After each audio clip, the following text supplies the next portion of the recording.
पे जोरदार नारों के साथ संजीव बेनीवाल।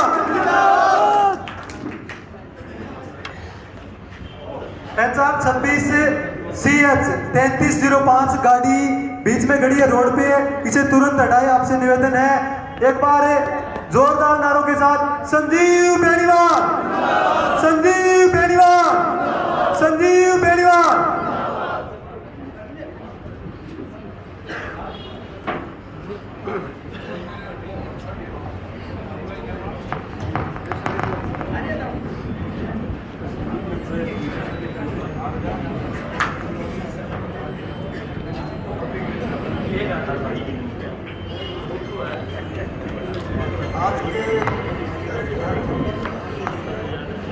आज के इस युवा सम्मेलन में हमारे बीच हरियाणा से पधारी कॉमनवेल्थ गेमों में गोल्ड मेडल लेकर के देश का नाम रोशन करने वाली हमारी बहन बबीता जी, हमारे चूरू से पधारे हुए जिला अध्यक्ष आदमी भाई बसंत जी, युवा मोर्चा के जिला अध्यक्ष गोपाल बरान जी, लोकसभा संयोजक राकेश शर्मा जी, सह संयोजक संदीप साई जी, विधानसभा संयोजक दिलावर जी, मांगीलाल जी गोयल साहब और छोटे भाई संदीप डूडी जी, दयानंद बेरवाल जी, हमारे युवा मोर्चा के हनुमानगढ़ जिलाध्यक्ष भाई सुशील जी और सभी मंडलों से पधारे हुए हमारे मंडल अध्यक्षगण, युवा मोर्चा के भी सभी मंडल अध्यक्षगण और पार्टी के सभी सम्मानित पदाधिकारीगण, सभी सम्मानित हमारे जनप्रतिनिधिगण और इस सम्मेलन में पधारे हुए सभी सम्मानित कार्यकर्ता बंधु, आज हमारे बीच में इस युवा सम्मेलन को संबोधित करने के लिए और आप सबके बीच में अपनी बात रखने के लिए बहन बबीता जी हरियाणा से हमारे बीच में पधारी हैं। सबसे पहले मैं आप सबकी तरफ से भादरा विधानसभा क्षेत्र की तरफ से इनका यह पधारने पर बहुत बहुत हार्दिक अभिनंदन करता हूँ, बहुत बहुत हार्दिक स्वागत करता हूँ। निश्चित रूप से जैसा कि अपने उद्बोधन में इन्होंने कहा, बहन बबीता जी ने कहा कि मैं भाणजी भी हूँ। मैं भाणजे के चुनाव में गयो, सुखविंदर गए, वो बाढ़ चुनाव लड़ाओ और बहन बबीता जी दादरी में चुनाव लड़ी। और दूसरी बात, और थे बबीता जी आज आया हो तो पिछली बार भी कर गया यार, अब के भी एक भाणजो लड़ेगा और एक भाणजी लड़ेगी तो सारा चला आज आशीर्वाद थे जो मांगे हैं देवेंद्र के लिए, बल्कि मैं कहना चाहूँ भादरा का सारा कार्यकर्ता देवेंद्र ने तो जितावेगा, पर देवेंद्र ने लेके थारे चुनाव भी शीघ्र आना। हमारे आज के इस सम्मेलन में गर्मी के इस मौसम में और काम का भारी समय, क्योंकि खेती-बाड़ी का समय है, काम के इस समय में भी आप समय निकाल करके बड़ी संख्या में आप पधारे, इसके लिए मैं आप सबका तहे दिल से बहुत बहुत अभिनंदन करता हूँ, आपका बहुत बहुत आभार प्रकट करता हूँ। आने वाली 19 तारीख को देश का सबसे बड़ा चुनाव होने वाला है। देश की सबसे बड़ी पंचायत में, देश की सबसे बड़ी पंचायत में हम लोग अपना नुमाइंदा चुनकर भेजने वाले हैं और इस चुनाव के लिए भारतीय जनता पार्टी ने, पार्टी आला कमान ने और हमारे देश के यशस्वी प्रधानमंत्री आदरणीय नरेंद्र मोदी जी ने खुद आगे बढ़ करके एक तरह से पैरा ओलंपिक में लगातार 3 बार मेडल लाने वाले और अर्जुन अवार्ड से सम्मानित होने वाले हमारे इस इलाके के, इस चूरू जिले के किसान परिवार से ताल्लुक रखने वाले भाई देवेंद्र को उम्मीदवार बना करके हमारे बीच में भेजा। निश्चित रूप से भाई देवेंद्र ने पैरा ओलंपिक में लगातार 3 बार मेडल जीत करके न केवल चूरू लोकसभा क्षेत्र का, न केवल हमारे राजस्थान प्रदेश का मान और सम्मान बढ़ाया, बल्कि पूरी दुनिया में हिंदुस्तान का नाम रोशन करने का काम किया। एक तरह से हमारे देश के यशस्वी प्रधानमंत्री आदरणीय नरेंद्र मोदी जी ने भाई देवेंद्र को प्रत्याशी बना करके निश्चित रूप से न केवल एक किसान परिवार का, न केवल एक खिलाड़ी का, बल्कि पूरे लोकसभा क्षेत्र चूरू का मान और सम्मान बढ़ाने का काम किया। साथियों, निश्चित रूप से देश के यशस्वी प्रधानमंत्री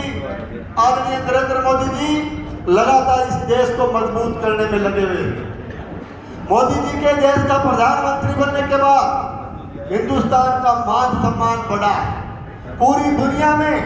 हिंदुस्तान की ताकत बढ़ी। आज एक तरह से हम कह सकते हैं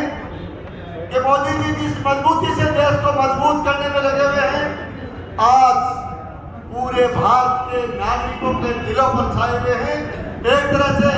पूरे भारतवर्ष के नागरिकों के दिलों पर राज कर रहे हैं। इसी मजबूती से यदि देश आगे बढ़ता गया, इसी मजबूती से यदि मोदी जी इस देश को आगे बढ़ाते रहे, तो एक दिन ऐसा आएगा कि मोदी जी के नेतृत्व में हमारा भारतवर्ष पूरी दुनिया पर ताकत के साथ राज करने का काम करेगा, विश्व गुरु बनने का काम करेगा। साथियों, मेरा आपसे निवेदन है कि निश्चित रूप से ये जो चुनाव होने जा रहा है, ये चुनाव इस महीने में भी बड़ा चुनाव है। ये चुनाव केवल वोट डालने का चुनाव नहीं है, ये चुनाव है देश को मजबूत करने का। ये चुनाव है मोदी जी को एक बार फिर से देश का प्रधानमंत्री बनाने का, और ये चुनाव है विकसित भारत के सपने को साकार करने का। इसलिए आने वाली 19 तारीख को एक एक वोट कमल के फूल का बटन दबा करके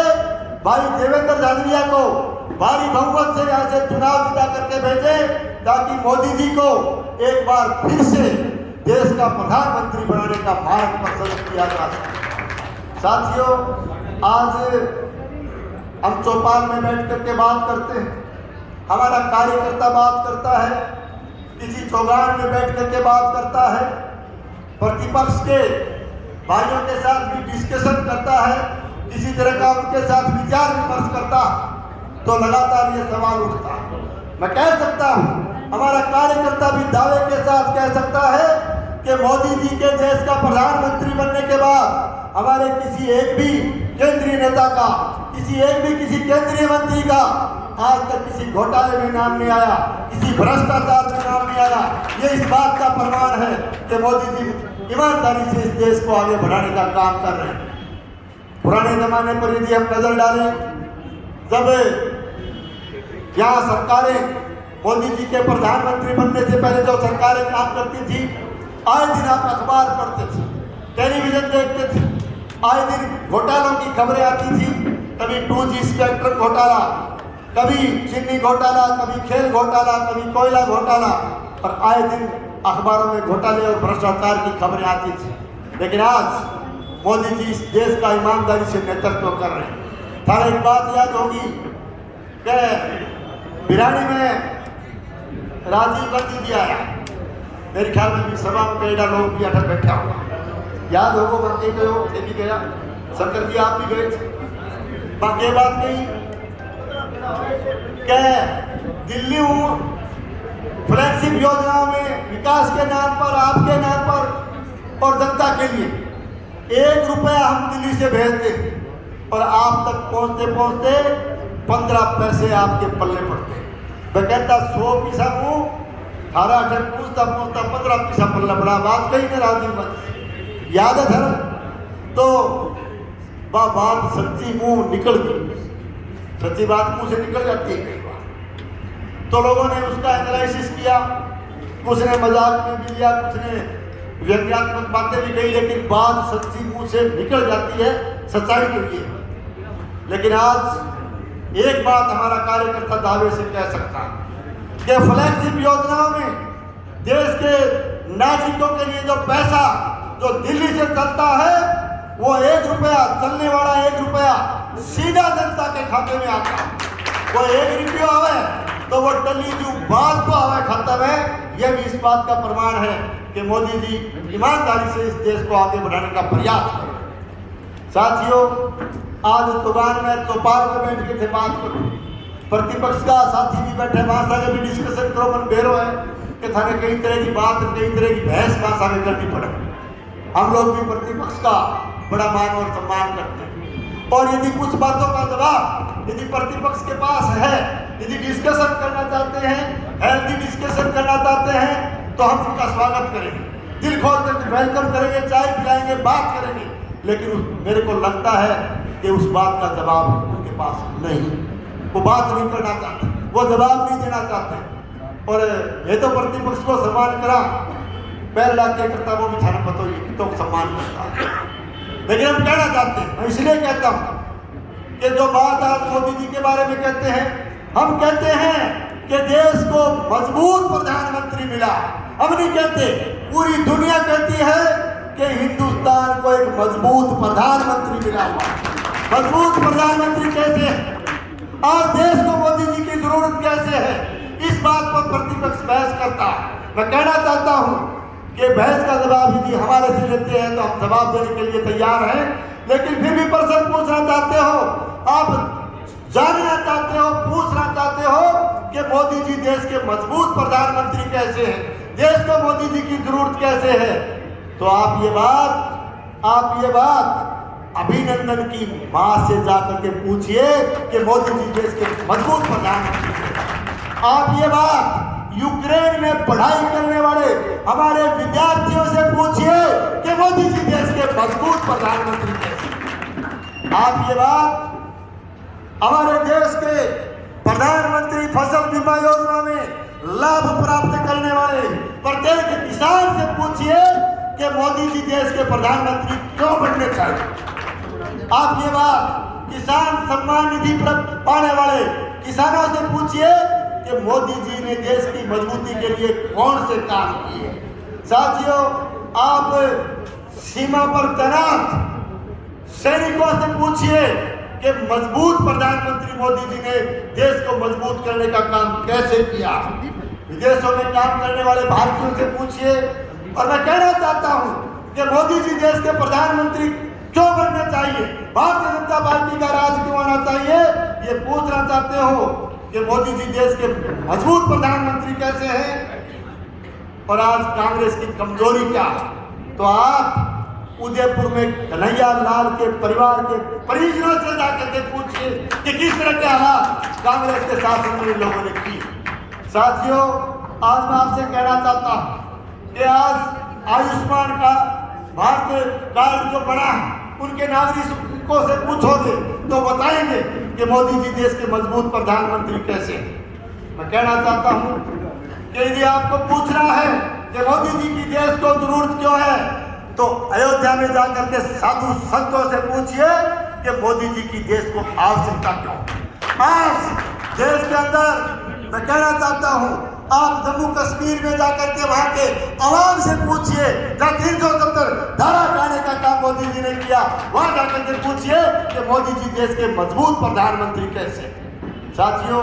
मैं आपसे निवेदन करना चाहता हूं कि एक बार फिर से मोदी जी को देश का प्रधानमंत्री बनाने के लिए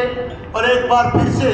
यहाँ से भारतीय जनता पार्टी को जिताने के लिए आने वाली 19 तारीख को एक एक वोट कमल के फूल का बटन दबा करके यहाँ से भारी मतों से भाई देवेंद्र जी को जिता करके भेजिए, ताकि मोदी जी को एक बार फिर से इस देश का प्रधानमंत्री बनाने का मार्ग प्रशस्त किया जा सके। मैं कहने के लिए आया, आज आने वाली 13 तारीख को एक संदेश था, 13 तारीख को हमारे यशस्वी मुख्यमंत्री आदरणीय भजन लाल जी बादरा पधार रहे 13 तारीख को 10 बजे 13 तारीख को ठीक 10 बजे VDS पैलेस में आप सबसे हमारे प्रदेश के यशस्वी मुख्यमंत्री आदरणीय भजन लाल जी आप सबसे रूबरू होंगे, सभा को संबोधित करेंगे। तो मैं आपसे निवेदन करता हूँ, हालांकि काम का समय है, खेती बाड़ी का समय है, लेकिन समय निकाल करके ज़्यादा से ज़्यादा संख्या में पहुंच करके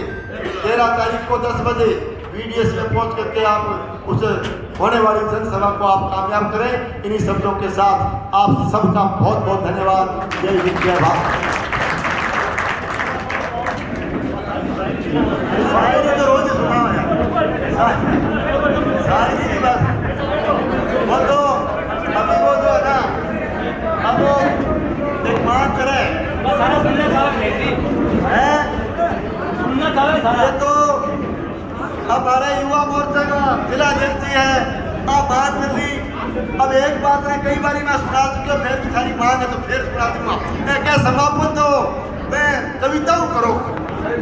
तो ये तो मैं कह सकता हूँ आपको, जो हालात है उसके बारे में कह सकता हूँ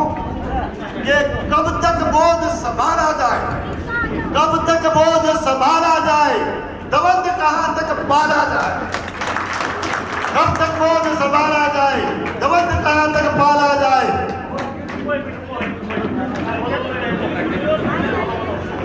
कब तक बोझ संभाला जाए, दबंग कहाँ तक पाला जाए। दूध छीन बच्चों के मुख से, दूध छीन बच्चों के मुख से क्यों नालों को पाला जाए, दूध छीन बच्चों के मुख से क्यों नालों को पाला जाए। इस बिगड़ेल पड़ोसी को तो, इस बिगड़ेल पड़ोसी को तो फिर शीशे में डाला जाए, फिर शीशे देवेंद्र के घर दीप जले, देवेंद्र के घर दीप